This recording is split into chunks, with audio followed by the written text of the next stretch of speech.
안녕하세요. 대구부동산 스타디입니다. 13주차 주간 브리핑 해보도록 하겠습니다. 6대 강시를 비교해 보는데요. 전국적인 전세 감소 현상이 공통으로 나타나고 있습니다. 임대 그만하고 이제 그냥 매도할래 이런 분위기 같아요. 매수 우위지수 살펴보시면 지난주 대비 부산 상승, 대구 상승, 인천 하락, 광주 급상승, 대전 상승, 대전 상승, 그 다음 울산 하락. 좀 분위기가 조금 갈리는 모습인데요. 인천과 울산 지역이 분위기가 조금 더 안 좋아지고 다른 지역들은 매수 우위지수가 조금 올라갔네요. 광주의 급발진, 도대체 무슨 일이 있었던 걸까요?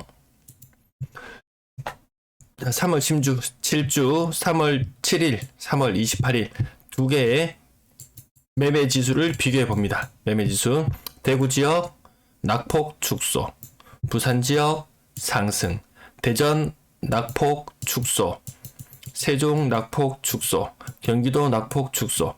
네, 전세 매물이 줄어들고, 근데 매물이 줄어들었을까요?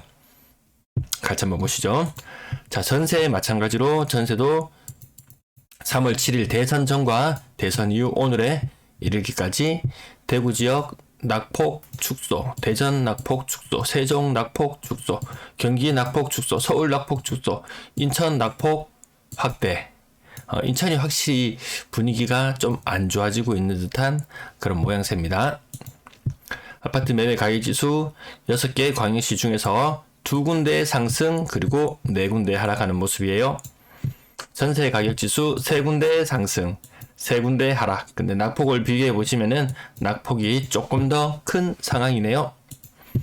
매매 거래량 살펴보시면 전반적으로 거의 어떤 한 접점에 수렴해 나가는 듯한 모습. 매매 거래량, 대구 지역 매매 거래량 빨간색인데요.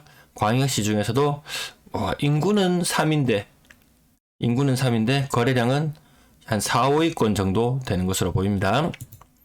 인구 1000만으로 환산해 놓고 봤을 때 대구는 꼴찌 바로 앞이네요.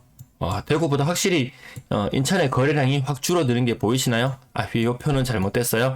이 표는 죄송합니다. 잘못되었고, 요 차트 아래쪽에 보시면은 빨간색이 회색 바로 있죠. 인천이 대구보다 거래가 더 안 되고 있다.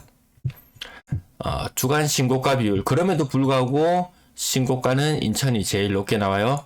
대구는 신고가 비율이 한 1년 전 이맘때쯤에는 20% 이상을 유지하고 있는데 지금 한 10% 정도, 주간 신고가 비율 10% 정도 순으로 좀 아주 저조한 형태, 경상도 지역이 조금 저조한 형태를 나타내고 있네요. 거래량 한번 비교해 보실게요. 여기 가운데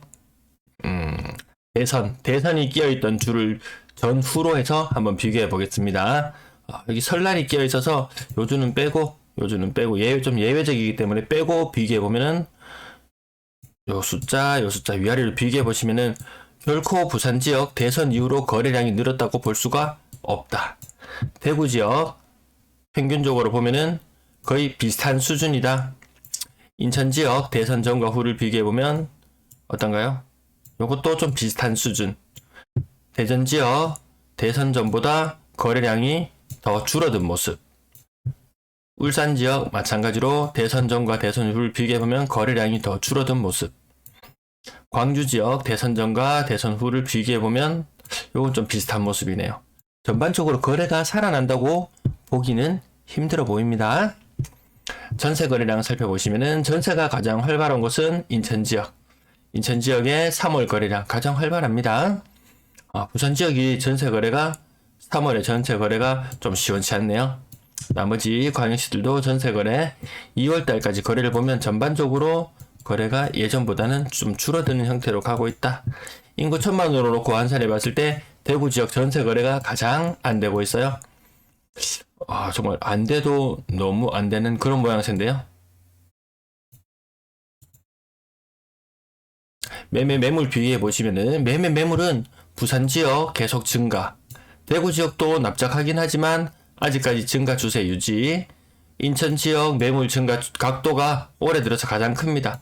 광주는 좀 예외적으로 이때부터 좀 살펴봐야 되는데 따지고 보면 이 선도 거의 노란선하고 거의 맞닿아 있다고 보시면 될 것 같고, 아무튼 인천 지역의 매물 증가 속도가 가장 가파르고 울산 지역 매물이 살짝 줄어드는 듯한 모습. 그에 반해서 대전과 광주는 매물이 빠르게 된다. 어쨌든 전국적으로 매물은 계속해서 증가하고 있다. 인구 1000만으로 환산해 놓고 봤을 때 대구 지역이 하여튼 매물은 제일 많습니다. 계속 많은 추세를 계속 유지해 나가고 있어요. 줄어들지 않습니다. 좀 웃기는 건 부산과 울산이 거의 맞닿아 있고요. 대전과 인천이 좀 맞닿아 있는 형태. 좀 지역별로 약간 좀 사람들이 움직이는 성향이 좀 비슷한가요? 대전과 인천은 비교적 멀리 떨어져 있지만 움직이는 경향은 비슷하게 나타나고 있네요. 전세 매물이에요. 전세 매물. 이거 좀 특이한 현상이에요. 3월달 접어들면서 전세 매물이 줄어들고 있어요. 전반적으로 다 줄어들고 있습니다. 왜 이런 현상이 일어나는지 어디 누가 분석하는 거 본 적 있으신가요? 자, 지금쯤 양도세 4월 1일부터 양도세 중과되는 거 없애주겠다. 장기주택, 장기보유주택 공제해주는 거 지금 혜택이 없는데 조정지역 2주택 이상 혜택 없죠? 자, 이거 다시 살려주겠다. 장기주택 요 보유하는 거 이것도 제법 크거든요. 야, 그러면 지금 좀 팔아야지. 이제 팔고 잔금을 치를 때쯤 된다고 생각해 보겠습니다. 잔금을 치를 때쯤 되면은 이거 양도세 분명히 지금 계약을 하더라도 나중에 혜택을 볼 수 있거든요. 그럼 지금 임대를 내놓으면은 이걸 팔 수 있느냐? 하는 것은 거의 불가능해진다. 그렇기 때문에 전세 매물이 줄어드는 현상은 양도세를 계속 줄여준다고 하는 순간부터 전세 매물은 계속 줄어들 수밖에 없는 형태. 임대가 나가서 줄어드는 건 아니에요. 전세 거래량이 그렇게 늘어나지 않잖아요. 앞부분에 살펴보셔서 아시겠지만 전세 거래량이 늘어나지는 않습니다. 3월도 접어들었고 이제 곧 4월이잖아요. 4월부터는 이주 수요도 그렇게 많지 않은 편이기 때문에 전세 매물이 줄어드는 현상의 원인은 팔기 위해서 줄어든다. 이렇게 분석하시는 게 현재로서는 맞을 것 같습니다. 인구 1000만으로 놓고 봤을 때 전세 매물 감소도 어쨌든 광주와 울산이 거의 맞닿을 정도로 이 광주가 시장 분위기가 좋아 보였던 것은 매물이 적어 보여서 가격이 저렴해서 상대적으로 그러는 거 있는데 울산과 광주는 좀 비슷한 모습으로 가고 있습니다. 대구 지역도 그리고 나머지 광역시 지역들도 매물 감소가 두드러지게 보입니다. 그래도 인천은 전세 거래도 활발한 편, 매물도 비교적 좀 덜 감소하는 편으로 나타나고 있네요. 아무튼 전세 매물 감소 현상은 아마 4월 달에도 계속 이어질 걸로 보여집니다. 오늘도 시청해 주셔서 감사합니다.